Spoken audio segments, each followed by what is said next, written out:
आणि श्री महादेवांसमोर होता तो काळा निळा हलाहलाचा डोंब, आणि श्री महादेवांनी हलाहल प्राशन केलं. क्षीरसागरातून जे बाहेर आलं ते श्री महादेवांनी स्वीकारलं. हे असे काही घडले होते आणि मला हे ठाऊकच नाही.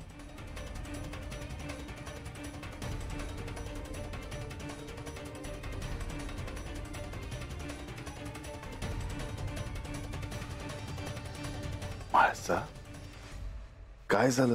माझ्या आराध्याने सृष्टीसाठी, देवासाठी, दैत्यांसाठी सगळ्या सीमा ओलांडून काय केले आहे हे मी आज ऐकले. माझे गुरु होऊन भविष्यात मला वाट दाखवा. माळसा, मी काहीच केलं नाही. जे काही घडलं ती आदिमायेची माया होती. भविष्यात भक्तांना त्याचा अर्थ कळावा एवढंच. अजून काय हवं? माळसा, आसन ग्रहण कर.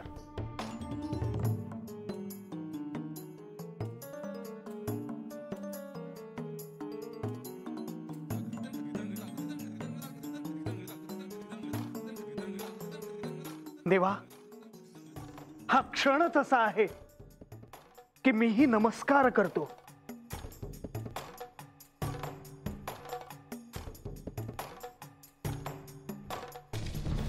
मला एक विचारायचं आहे. गणेश, विचार. आपण विष प्राशन करताना श्री पार्वती देवींचे का नाही ऐकले? हो, मलाही हा प्रश्न पडला आहे. ती शक्ती स्वरूप आहे. ती असताना मला काहीच झालं नसतं. त्या सुंदर विश्वाला मला कुरूप होऊ द्यायचं नव्हतं. सदानंद सदानंद सदानंद सदानंद सदानंद सदानंद सदानंद. हे माते, आपण क्रोधित होऊ नये. काही गोष्टी ह्या परम नियतीनं लिहून ठेवलेल्या आहेत. त्यात कोणी हस्तक्षेप कसा करावा? का नाही? आणि असे घडण्यामागे त्या परम नियतीचे काय प्रयोजन असणार आहे? या क्षणी मला कोणाशीही काहीही बोलावेसे वाटत नाही. देवी, आपण क्रोधित झाला आहात हे आम्ही जाणतो, पण आपल्या कृपाशीर्वादापासून आम्हाला वंचित ठेवू नये. जे घडलं ते महादेवांना मान्य होतं. किंबहुना त्यामागे त्यांचा काहीतरी हेतू असावा, आणि म्हणूनच हे घडू शकलं. नाहीतर मला एकटे राहू द्या. जशी आपली इच्छा देवी.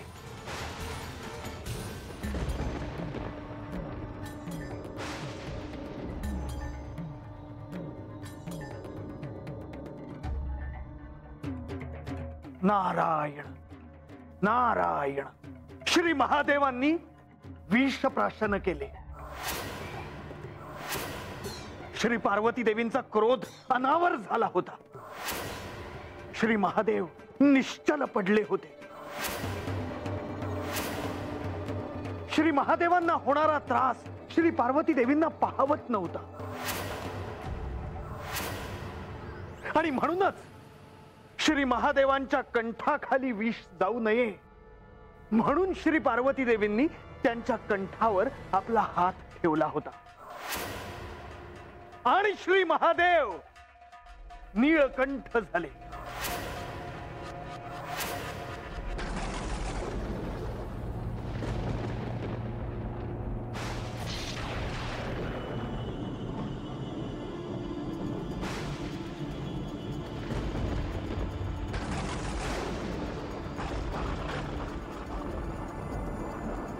स्वामी,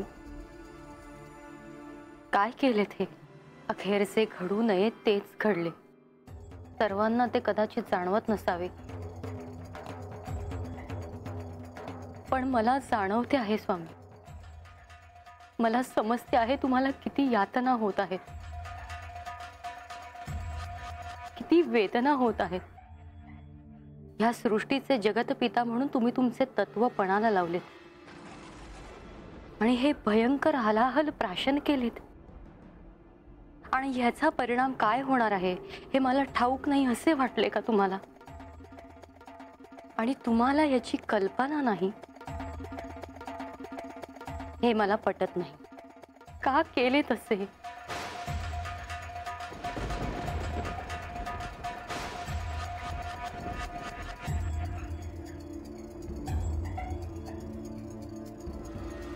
पार्वती, तू जगत जननी आहेस, आदिशक्ती रूप आहेस.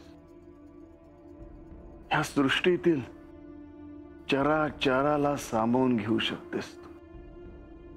पार्वती, आपल्यावरील दायित्व सोपे नाही, अत्यंत कठीण आहे ते. प्रसंगी आपल्याला आपले तत्व देखील पणाला लावावे लागते. आणि असे असताना तूच जर त्याला विरोध केलास तर कसं चालेल? आणि तुमच्या वेदना त्या मी कशा सहन करायच्या स्वामी? पार्वती, वेदना मी एकटा सहन करतोय का? तो प्राचीन मेरू पर्वत पहा.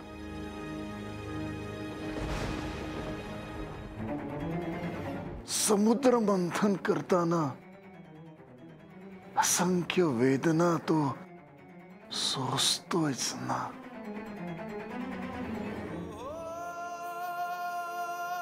पार्वती, तो वासुकी पहा. आपल्या शरीराला असंख्य वेदना होऊन तो अत्यंत क्षीण झाला आहे, पण तरीही तो आपल्या ध्येयापासून दूर नाही. बघ, श्रीहरींना समुद्र मंथन व्हावे म्हणून त्याने कूर्मा अवतार धारण केला. ते देखील असंख्य वेदना सहन करता येतेस ना. पार्वती, मला हे सारं करणं क्रमप्राप्त होतं, यातून सुटका नाही. आता हे माझे दायित्व आहे, परम नियतीने लिहून ठेवलेले.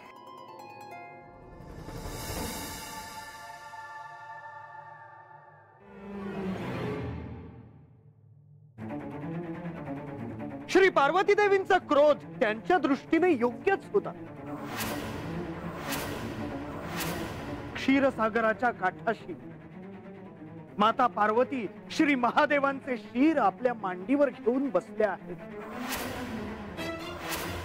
आणि श्री महादेव हलाहल प्राशन केल्यामुळे निश्चल पडले आहे. पण समुद्र मंथनातून हलाहल का बाहेर आले? अमृत बाहेर यायला हवे होते. श्री महालक्ष्मी देवी बाहेर यायला हव्या होत्या.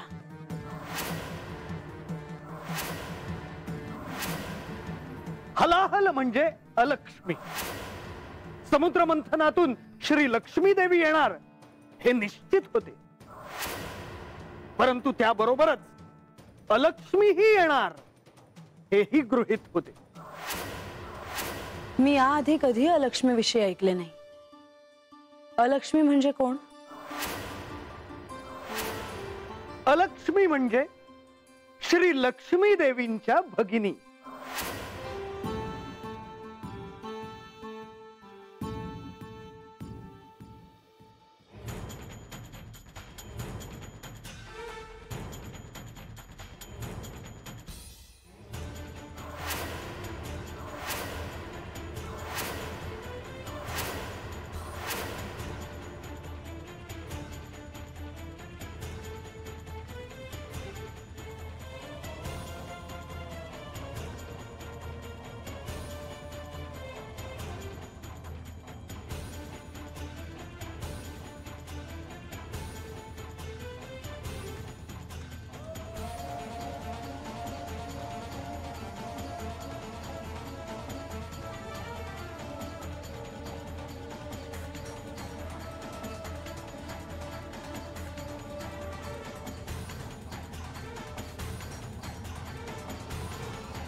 मुनिवर, तुम्ही असे शांत का?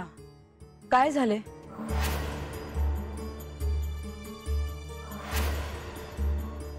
आपणास काही दृष्टीस पडले का?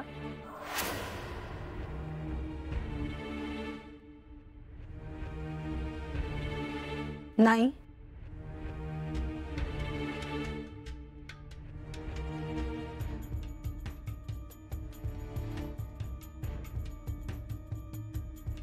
अलक्ष्मीचा विषय काढला आणि अलक्ष्मी उपस्थित झाली.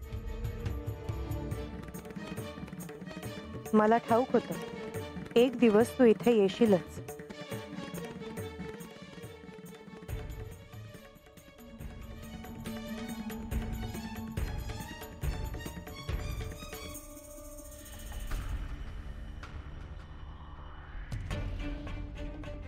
त्या जर इथे उपस्थित आहेत तर त्या मला दिसत का नाही? म्हासा, आज मी असं भाकीत करतो की या समुद्र मंथनाच्या आख्यानातून तुला श्री विष्णू आणि श्री महालक्ष्मी देवी यांचे दर्शन घडेल आणि त्यानंतर तुला अलक्ष्मीचे देखील दर्शन घडेल.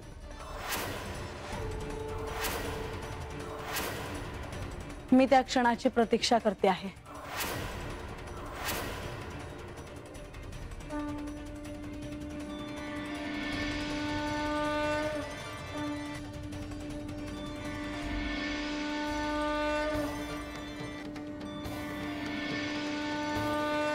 देवा, सूर्यास्त झाला. आख्यान इथेच थांबवावे लागेल.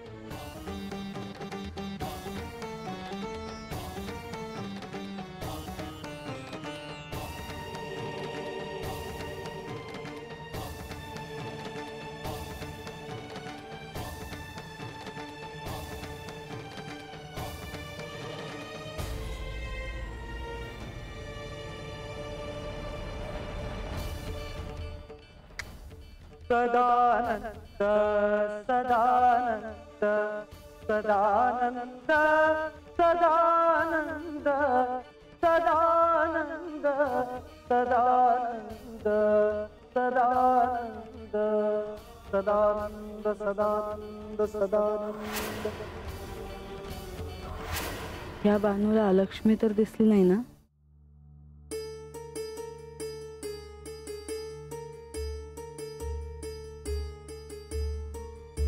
म्हासा, म्हासा,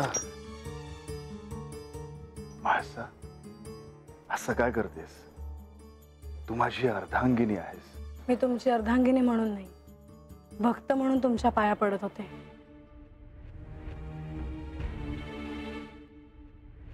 तुम्ही माझे सर्वस्व आहात, माझे आराध्य आहात, माझे पती देखील आहात. म्हासा, मला कळतंय की तुला काय वाटत आहे ते. गडावर जर समुद्र मंथनाचे आख्यान झाले नसते तर मला कधी कळलेच नसते की तुम्ही सृष्टीच्या संरक्षणासाठी इतके भयंकर विषप्राशन केलेत. म्हासा, वेळ आली असती तर ते मी तुला निश्चितच सांगितले असते. समुद्र मंथनाच्या आख्यानातून जेव्हापासून मला कळलं की तुम्ही विषप्राशन केले होते तेव्हापासून मी अस्वस्थ झाले होते. किती सहन केलं आहे तुम्ही, त्याची कोणी कल्पना देखील करू शकत नाही.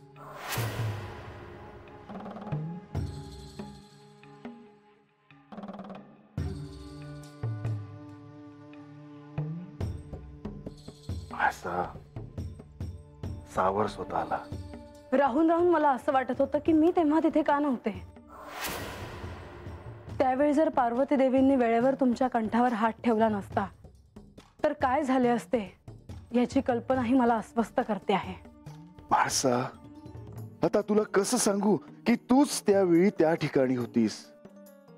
तूच पार्वती आहेस, तूच माझ्या कंठावर हात ठेवलास आणि तूच ते विष माझ्या कंठातच थांबवलंस. म्हासा, कसं सांगू मी तुला. म्हासा, ह्यातून तुला काही संकेत मिळाले आहेत का? नाही, मला हे सारं ऐकून अजूनही अस्वस्थ वाटत आहे. मला त्यातून काही कळेल याचा मी विचारच केला नाही.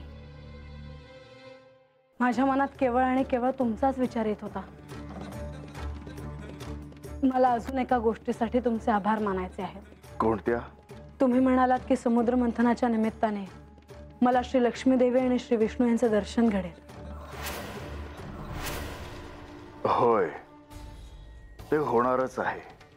पण समुद्र मंथनातून बाहेर आलेल्या अलक्ष्मीचे दर्शन मला होणार नाही असे तुम्ही का म्हणालात? असे कोणते कारण आहे की मला त्यांचे दर्शन होणार नाही? अलक्ष्मी ह्या श्री लक्ष्मी देवी यांच्या भगिनी, त्यांच्या भगिनी असल्यामुळे त्यांचे स्वरूप देखील श्री महालक्ष्मी देवींसारखेच आहे. पण तुला अद्याप श्री महालक्ष्मी देवी यांचे स्वरूप ठाऊक नाही, तेव्हा अलक्ष्मी यांचे स्वरूप तुला कळणार नाही. आणि म्हणून मी तुला सांगितले की तुला त्यांचे दर्शन घडणार नाही. म्हणजे श्री महालक्ष्मी देवी आणि श्री विष्णू यांचे दर्शन घडल्यावर मला अलक्ष्मीचे दर्शन घडेल अशी मी आशा करते.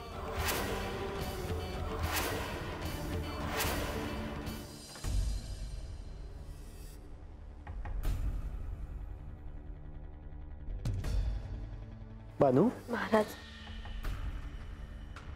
बानू, आज आख्यानात श्री महादेवांनी हलाहल प्राशन केले ते मी सांगितले, परंतु ते मी सांगितल्यामुळे सर्वजण गंभीर झाले. परंतु ते स्वाभाविकही आहे. होय महाराज, देवासनी केवढा त्रास झाला असेल हे कुणी कसं सांगावं, त्याचा विचार तरी कुणी कसा करावा. होय बानू, अगदी योग्य बोललीस तू. परंतु तुला आणखी एक महत्वाची गोष्ट सांगायची आहे. कोणती महाराज? समुद्र मंथनातून अलक्ष्मी देखील बाहेर आल्या हेही मी सांगितले. वय, त्याचं काय? तुझ्याकडे अलक्ष्मी येऊ शकतात. काय सांगताय महाराज? माझ्याकडं? पर ते शांत हो बानू, शांत हो. हे बघ, असंही होऊ शकतं की अलक्ष्मी तुझ्याकडे येणारही नाहीत, परंतु त्या तुझ्याकडे येण्याची शक्यता जास्त आहे हे सुद्धा सत्य आहे. आणि म्हणून मला हे तुला सांगावंसं वाटलं. पर महाराज, त्या माझ्याकडे कशा पायी येत्या? त्या हात कशावरून येणार नाहीत? कारण तुला श्री लक्ष्मी देवींचे दर्शन झाले आहे, तुला श्री विष्णूंचे दर्शन झाले आहे, श्री म्हाळसा देवींना नाही. आणि म्हणून अलक्ष्मी तुझ्याकडे येतील. बरं, मग मी काय करावं महाराज? त्यांचे यथोचित स्वागत कर. त्या तुझ्या अतिथी असतील, त्यामुळे त्यांना दुखावू नको. वयजी. शुभम भवतु. येतो मी. जी. नारायण नारायण.